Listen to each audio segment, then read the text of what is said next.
la perte de sang s'arrêta. Et Jésus dit, qui m'a touché?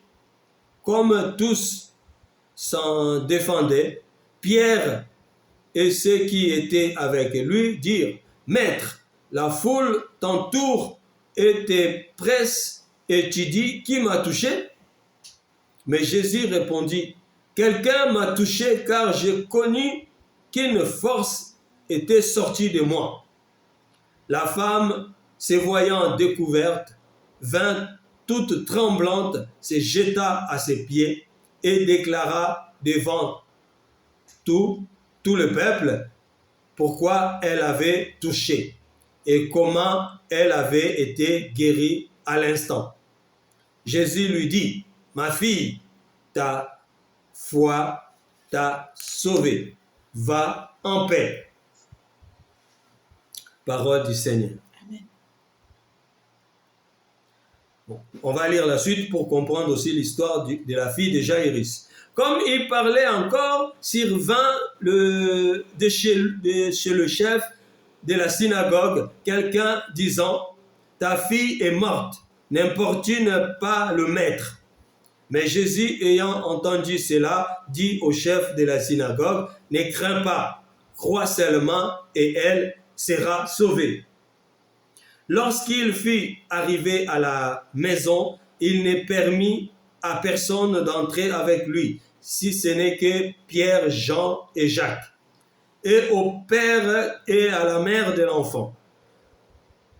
Tous pleuraient et se lamentaient sur elle. Alors Jésus dit, ne pleurez pas, elle n'est pas morte, mais elle dort.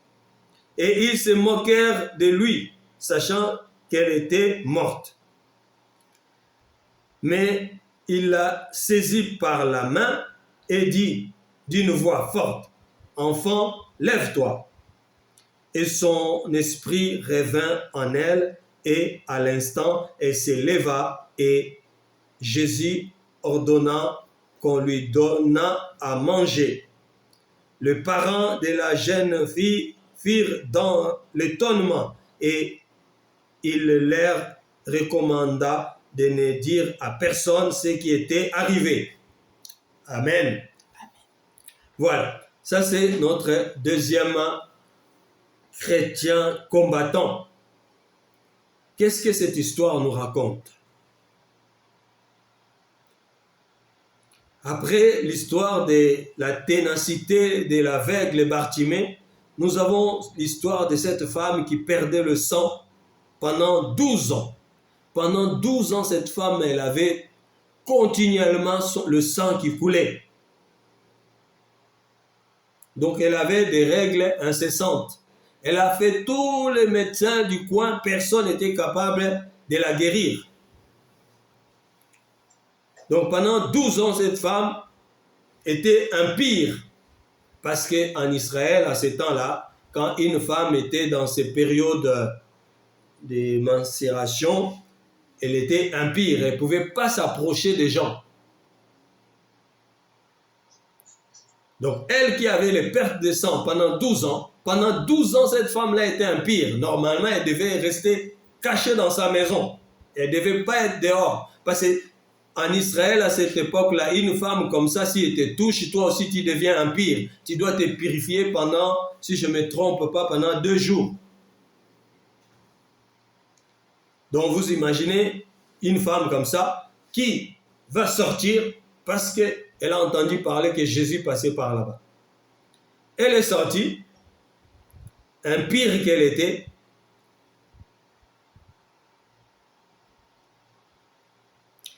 elle va venir au bord du chemin elle aussi, comme Bartimée. Donc ce qu'elle fait là, elle est en train de braver l'interdit, parce qu'elle n'a pas le droit d'être au milieu des gens. Mais cette femme ici, c'est une combattante. Elle s'est dit, moi il faut que j'aille. Si je rate cette occasion, ça va être compliqué pour moi. Elle va se faufiler par derrière. Donc elle va venir un peu en se cachant.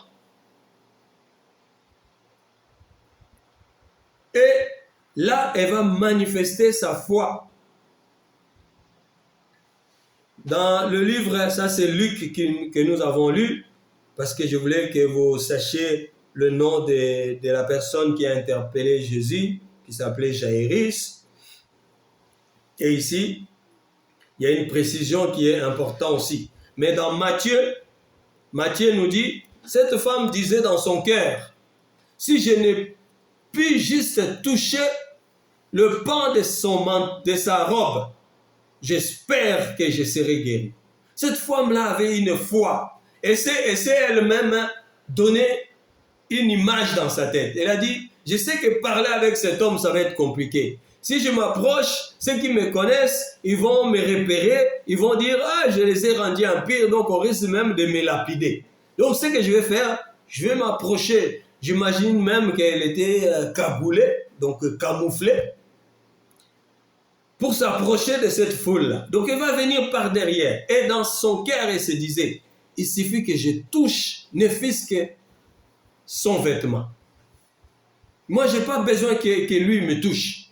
Je n'ai pas besoin qu'il me parle. Mais je crois que si je touche que son vêtement, je vais trouver la guérison. Et c'est ce qui s'est passé.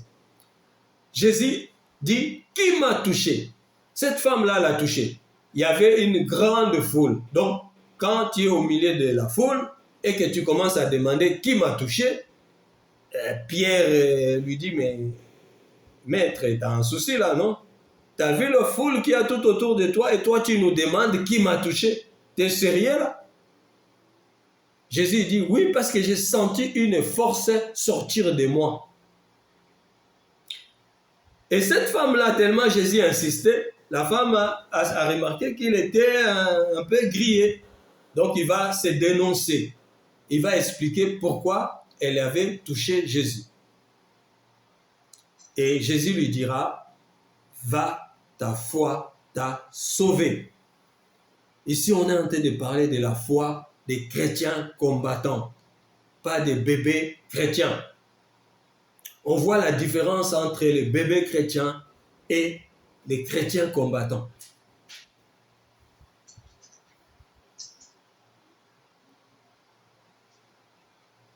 Et vous allez remarquer quelque chose qui est pourquoi j'ai pris la lecture sur Luc au lieu de prendre sur Matthieu. Ici, Luc nous donne des précisions qui si on ne fait pas attention, on passe. Mais quand on fait attention, on va voir que ça a une importance. Il nous dit, l'enfant, la fille de Jaïrus, qui était malade, avait 12 ans. Et l'histoire ici, là, est intitulée « La femme qui perdait le sang pendant 12 ans ». Donc, on vient interpeller Jésus pour aller guérir un enfant qui est en train de mourir, qui a 12 ans. Et il y a une femme qui sort, qui vient toucher Jésus. Cette femme-là aussi a 12 ans. Pourquoi je mets l'accent sur les 12 ans ici, là? Le 12 ans, c'est l'âge de la maturité spirituelle.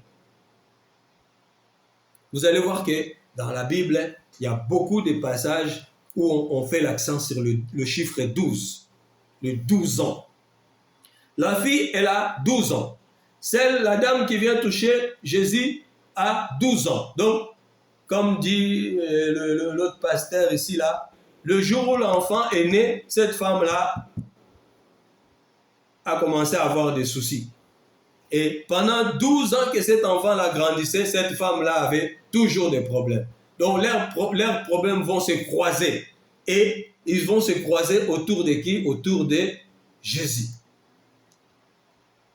12 ans, c'est l'âge de la maturité. Donc, quand cet enfant-là est arrivé à maturité pour recevoir sa guérison, cette femme-là, son problème de perte de sang aussi était arrivé à la maturité pour recevoir la solution.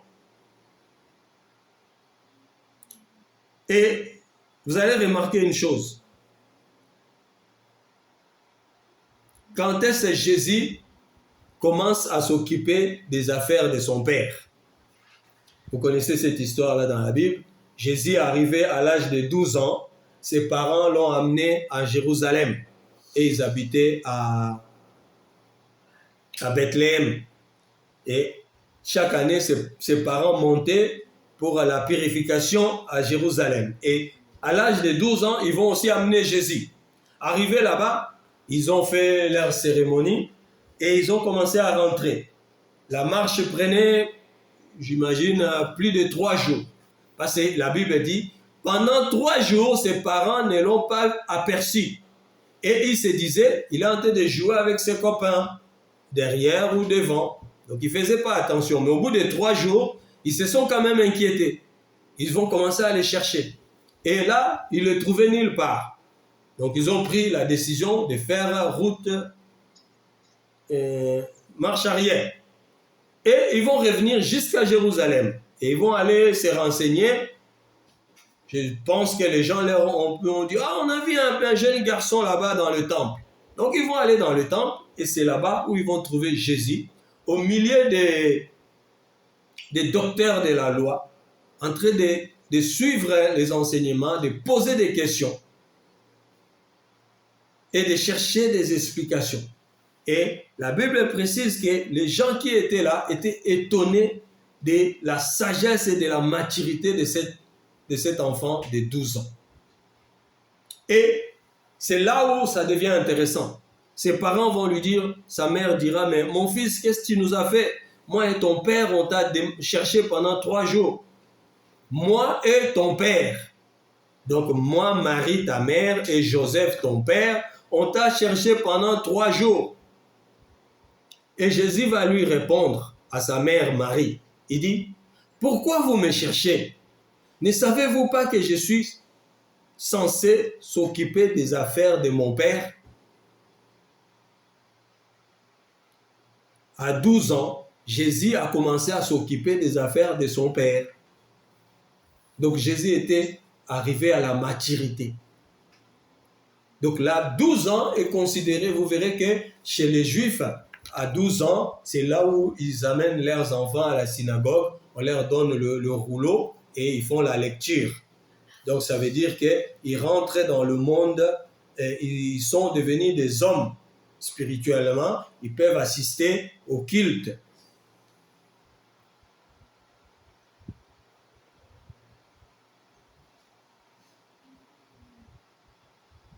Et l'histoire, vous le trouvez dans Luc 2, 41 à 52. Luc 2, 41 à 52. Donc, c'est à 12 ans que Jésus a commencé à s'occuper des affaires de son père.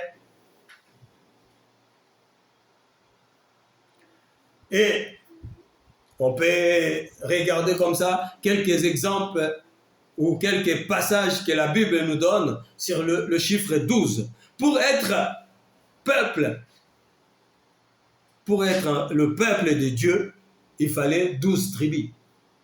Il fallait qu'Israël forme 12 tribus. Et quand il y avait 12 tribus, Dieu les a choisis comme son peuple. Et dans l'église de Christ, il y a 12 piliers qui sont les apôtres. Pour dire que 12, c'est un chiffre très important, quand Judas a vendu Jésus, il est parti se pendre. Donc, il restait 11 disciples, 11 apôtres. Mais ils ne pouvaient pas fonctionner à 11. Donc, ils vont remplacer, ils pouvaient rester comme ça. Mais ils ont remplacé Judas. Ils ont trouvé, je crois, c'était,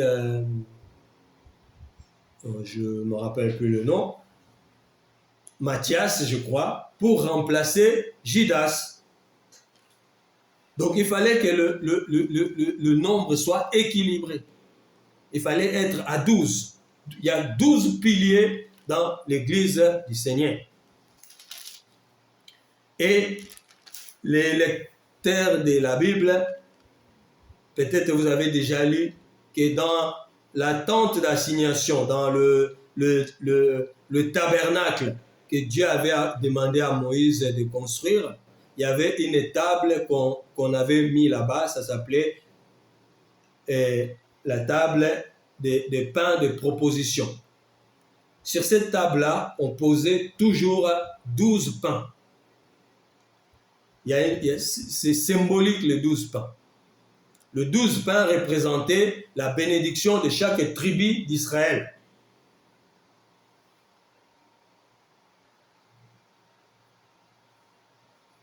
Voilà. Donc ça, c'est les quelques exemples que j'ai pour symboliser le chiffre 12. Le chiffre 12 est très important dans la parole de Dieu. Des fois, nous négligeons les chiffres qu'on nous donne. Vous savez, par exemple, quand on dit au ciel, il y a 24 vieillards. 24 vieillards parce qu'il y a les 12 patriarches qui sont les 12 tribus d'Israël et les 12 piliers de l'Église. Donc les 12 apôtres. C'est ça qui constitue les 24 vieillards. Donc il y a 12 et 12. Bon, on n'est pas dans les révélations, c'était juste pour nous donner une idée. Et on va prendre une autre histoire qui est aussi assez intéressante dans la Bible pour voir le combattant chrétien, l'attitude d'un combattant chrétien. Cette fois-ci, c'est l'histoire de la femme cananéenne qui a interpellé Jésus pour guérir sa fille. Matthieu 15, 21 à 28. Matthieu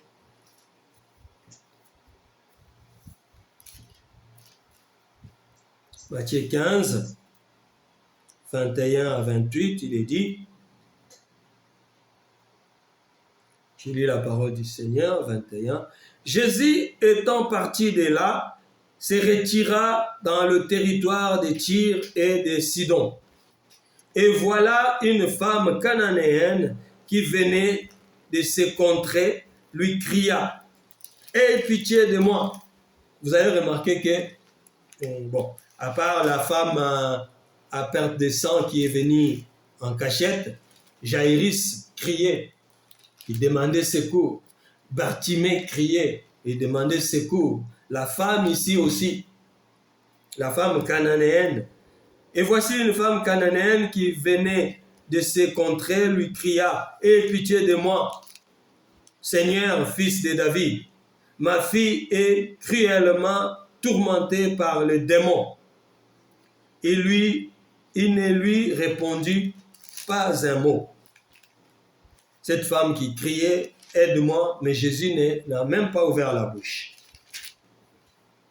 Et ses disciples s'approchèrent et lui dirent, avec insistance, « Renvoie-la, car elle crie derrière nous. » Non seulement Jésus n'a pas répondu, mais les disciples vont encore empirer les choses. Ils disent, « Chasse-la, qu'est-ce qu'elle est en train de crier comme ça, elle va nous afficher ici. » Il répondit, et Jésus, là c'est Jésus qui va répondre maintenant, il répondit, « Je n'ai été envoyé qu'aux brebis perdues de la maison d'Israël. » Pourquoi Jésus lui dit, « J'ai été envoyé que pour les brebis perdues de la maison d'Israël » ? Parce que cette femme, elle est cananéenne. Donc, elle n'a pas droit à la grâce. La grâce est venue premièrement pour Israël. C'est ce que Jésus était en train de lui rappeler ici. Il dit, j'ai été envoyé que pour les brebis perdues d'Israël. Donc, s'il y a une brebis perdue, avant que j'aille la chercher, il faut qu'on me montre sa pièce d'identité. Si ce n'est pas marqué Israël, ce n'est pas mon problème. Toi, tu es qui? Cananéenne. Ah, débrouille-toi avec ta fille. Ce n'est pas mon histoire. Mais écoutez cette femme.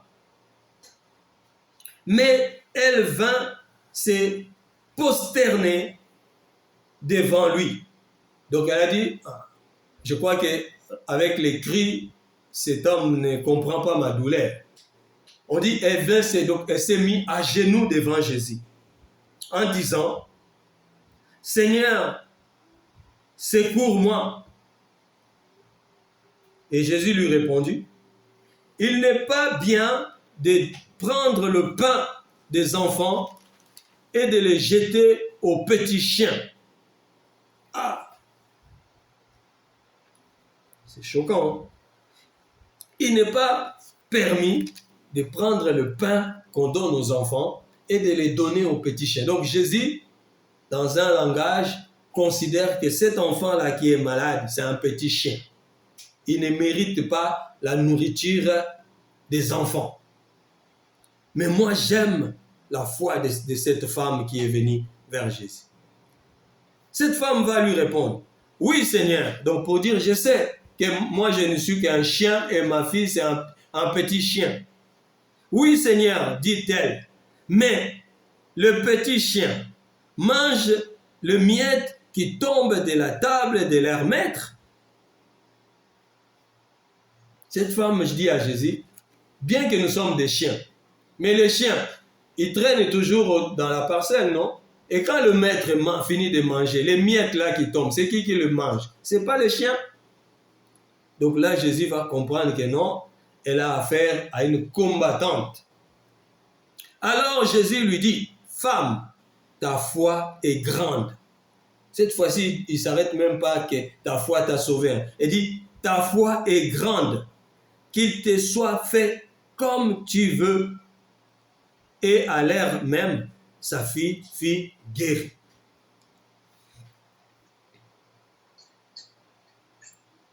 La femme cananéenne. Comme j'ai dit, elle aussi, comme Bartimée, comme Jaïrus, elle va interpeller Jésus en criant. Donc celui qui cherche de l'aide ne ferme pas sa bouche. Nous sommes en train de parler spirituel ici. Celui qui cherche de l'aide ne ferme pas sa bouche. Il crie. Il crie. Amen. Et quand même, il n'y a pas de réponse. Il persiste. Amen. Il persiste.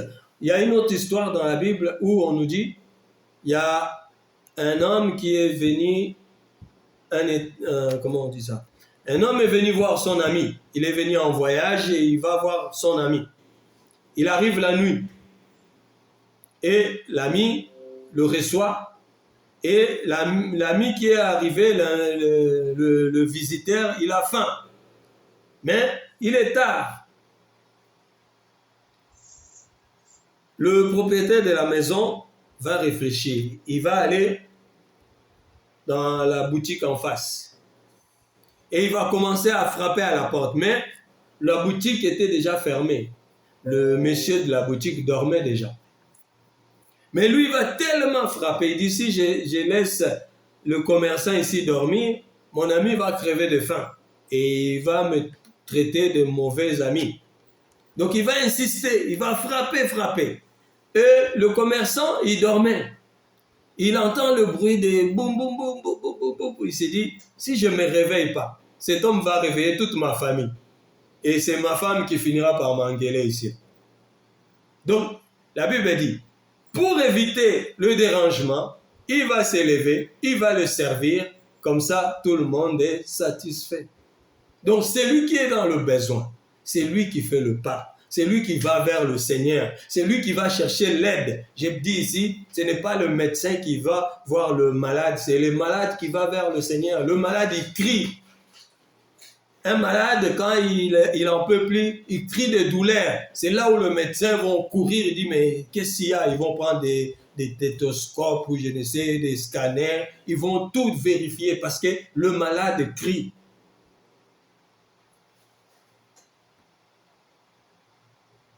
Et quand il n'y a pas de réponse, on persiste. Même quand Jésus lui dit, je ne suis pas venu pour toi, ni pour ta fille. Elle va encore insister. Il dit, viens à mon secours, je n'ai pas le choix. Et là, Jésus va aller plus loin. Il va lui dire, on ne donne pas la nourriture des chiens, la nourriture des enfants aux petits chiens. Mais Jésus ne s'attendait pas à avoir une combattante de ce niveau-là. Elle ici, là, c'est vraiment une vieillarde. Parce qu'il y a des bébés, il y a des jeunes hommes et il y a des vieux. Et cette femme, c'est une vieillarde spirituelle. Jésus lui dit, on ne donne pas la part d'Israël à n'importe qui. Parce que Jésus lui a dit, je suis venu que pour les brebis perdues d'Israël. Moi, je suis le berger. Je suis venu que pour retrouver les brebis perdues d'Israël. Et cette femme-là va lui rétorquer et dit, mais maître, ces brebis d'Israël, quand tu leur donnes la nourriture, les miettes qui restent, nous les chiens, on peut en manger parce qu'eux, ils ne savent pas quoi faire avec les miettes. Donc, donne aux chiens, nous au moins on va savoir quoi faire avec. Et Jésus lui dira, femme, ta foi est grande. Ta foi est grande.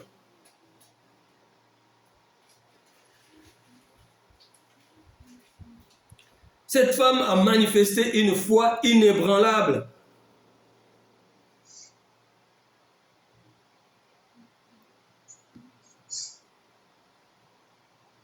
Donc quand nous avons pris connaissance de ces trois exemples dans la parole, nous pouvons dire que sans la persévérance, on ne peut pas vivre la main de Dieu.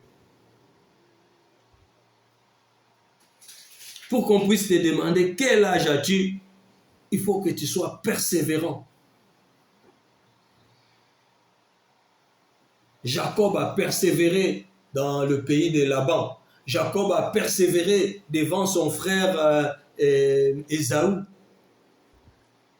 Voilà pourquoi, arrivé en Israël, en Égypte, Pharaon s'est posé la question, mais quel âge as-tu? Sans la persévérance, on ne peut pas vivre la main de Dieu dans sa vie. Alors que la parole nous dit, la main de l'Éternel n'est pas courte pour agir, ni son oreille dure pour entendre. Ésaïe 59, 1. La main de l'Éternel n'est pas courte pour agir, ni son oreille dure pour entendre. Mais Ecclésiaste va rajouter, mais il fait toutes choses bonnes en son temps. C'est Ecclésiaste qui nous l'apprend. Même si sa main n'est pas courte pour agir, ni son oreille dure pour entendre, Ecclésiaste 3, 11 nous dit, mais il fait toutes choses bonnes, pas toutes choses seulement, toutes choses bonnes à son temps. Donc, bien que combattants, nous devons aussi savoir attendre le temps de Dieu. Romains 4, 18, 25 nous dit, espérant contre toute espérance, il crut. C'est qui? C'est Abraham. Romains.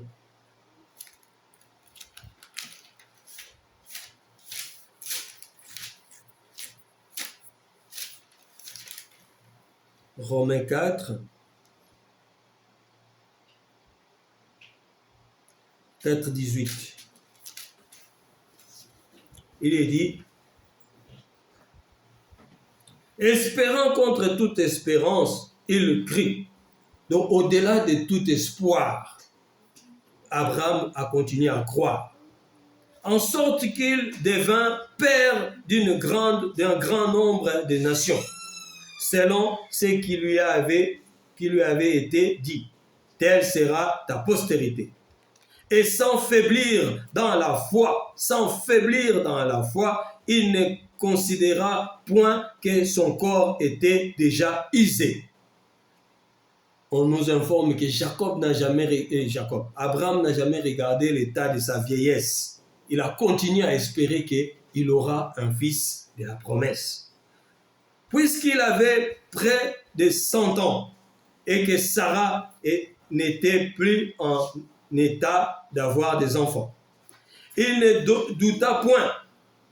Il ne douta point par incrédulité. Donc il n'a pas laissé l'incrédulité prendre la place. Il a persévéré. Au sujet de la promesse. Au sujet de la promesse de Dieu. Mais il fut fortifié par la foi, donnant gloire à Dieu. Amen.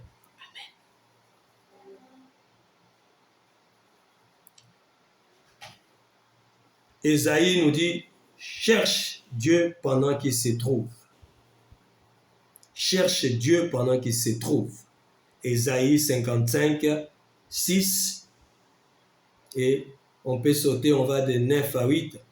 Ésaïe 56, 7 à 9 si vous voulez. Cherche Dieu pendant qu'il se trouve. Nous devons le chercher. Dieu se cherche. Et Jérémie va rajouter, Jérémie 29, 13, 14. Jérémie 29, 13, 14 rajoute. Je me laisse, ça c'est Dieu qui parle, je me laisse trouver par ceux qui me cherchent. Donc, cherche Dieu pendant qu'il se trouve et Dieu se laisse trouver. Dieu n'est pas exposé quelque part, on le observe comme dans un musée. Non, il est caché. Il se laisse trouver par ceux qui le cherchent. Voilà pourquoi Ésaïe dit, cherche Dieu pendant qu'il se trouve. Parce qu'il arrivera un moment, il ne sera plus trouvable. Vous savez c'est quel moment? Après l'enlèvement de l'Église, Dieu deviendra introuvable. Mais qui est appelé à chercher Dieu? Ou encore, qui a la disposition de trouver Dieu?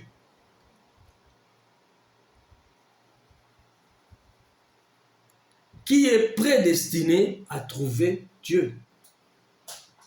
Parce que pour trouver Dieu, il faut être prédestiné. Ce n'est pas donné à tout le monde. Voilà pourquoi on pose la question ici. Qui est appelé ou qui est là disponible pour trouver Dieu? Ne peut chercher Dieu que celui qui est né de nouveau. Ne peut chercher Dieu que celui qui est né de nouveau. Ce n'est pas tout le monde qui cherchera Dieu. Même si on s'est réunis à 10 000, on prie, on chante, on fait tout. Ce n'est pas les 10 000 qui cherchent Dieu. Peut-être dans les 10 000, il n'y en a que 5 personnes.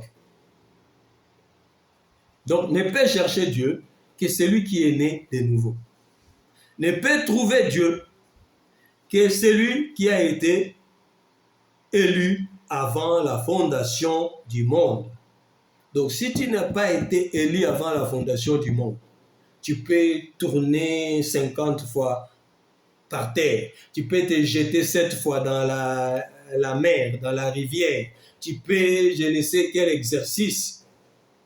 Tu peux aller chez Bostra même si tu veux. Tu ne trouveras jamais Dieu. Parce qu'il faut être élu avant la fondation du monde. Ne peut communier avec Dieu, ne peut communier avec le Père que celui qui est Église. Donc, le Fils. Jésus nous dit, dans Matthieu 11, 27, Jésus dit, il n'y a que le Fils qui connaît le Père. Et il n'y a que le Père qui connaît le Fils. Donc, ne peut connaître le Père que le Fils. Si tu n'es pas fils, si tu n'es pas fils de la maison, tu ne connaîtras jamais le Père. Souvenez-vous, la semaine dernière, on a parlé de la différence entre Dieu et le Père. On a dit Moïse était comme serviteur dans sa maison et Jésus était comme fils. Donc voilà pourquoi Moïse ne connaissait pas. Bien que on nous dit que Moïse parlait avec Dieu face à face, mais il ne l'a jamais connu. Il n'y a que le Fils qui le connaît. Donc aujourd'hui, si tu as du mal à comprendre ou à saisir le Père, pose-toi la question si tu es réellement un fils. Parce que le Créateur, Vous savez, l'Éternel, le Créateur, il n'a pas toujours été Dieu. Il est devenu Dieu. S'il est devenu Dieu,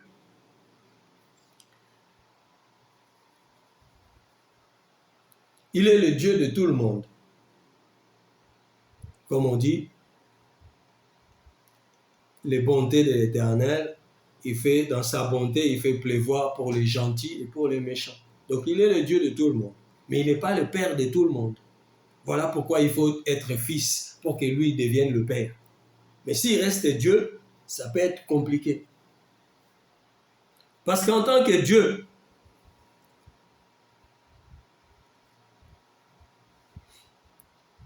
il n'est pas là pour s'occuper des calamités des gens, des souffrances, vous savez, des fois les gens ils posent la question, ils disent, mais si Dieu est Dieu, pourquoi il y a autant de misère, pourquoi il y a autant de soucis? Ça, c'est pas le souci de Dieu, ça. Dieu, l'Éternel n'est pas devenu Dieu pour ça. Je vais vous dire que le Seigneur, l'Éternel, n'est pas devenu Dieu pour régler le problème d'argent, les problèmes des mariages, les problèmes d'ordinateurs, de voitures, de télé, et je ne sais quel problème de conflit à la maison. Il n'est pas devenu Dieu pour ça, non.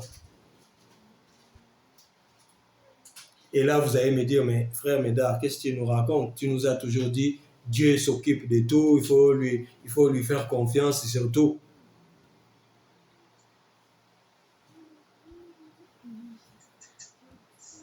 Oui, effectivement, Dieu est Dieu, il faut lui faire confiance surtout. Mais c'est pour ça que je vous fais la différence entre Dieu et le Père.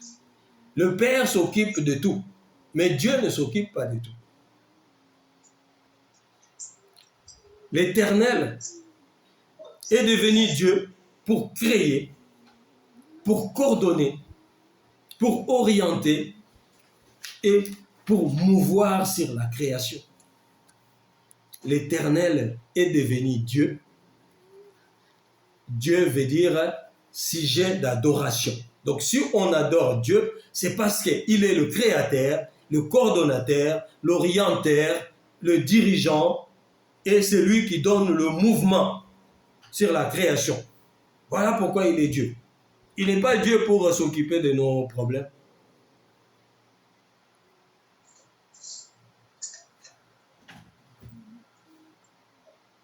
Ça, c'est ce que nous ne voulons pas comprendre. Parce que Yahvé a deux faces, deux dispensations, si je le dis. La dispensation de Dieu et la dispensation de Père. En tant que Père, le Père, la Bible dit, quel est ce Père-là charnel que vous avez? Si son fils lui demande du pain, il ne lui donnera pas. En plus forte raison, moi, l'Éternel. Voilà le rôle du Père. Mais ce n'est pas le rôle de Dieu. Voilà pourquoi il y a aussi une différence entre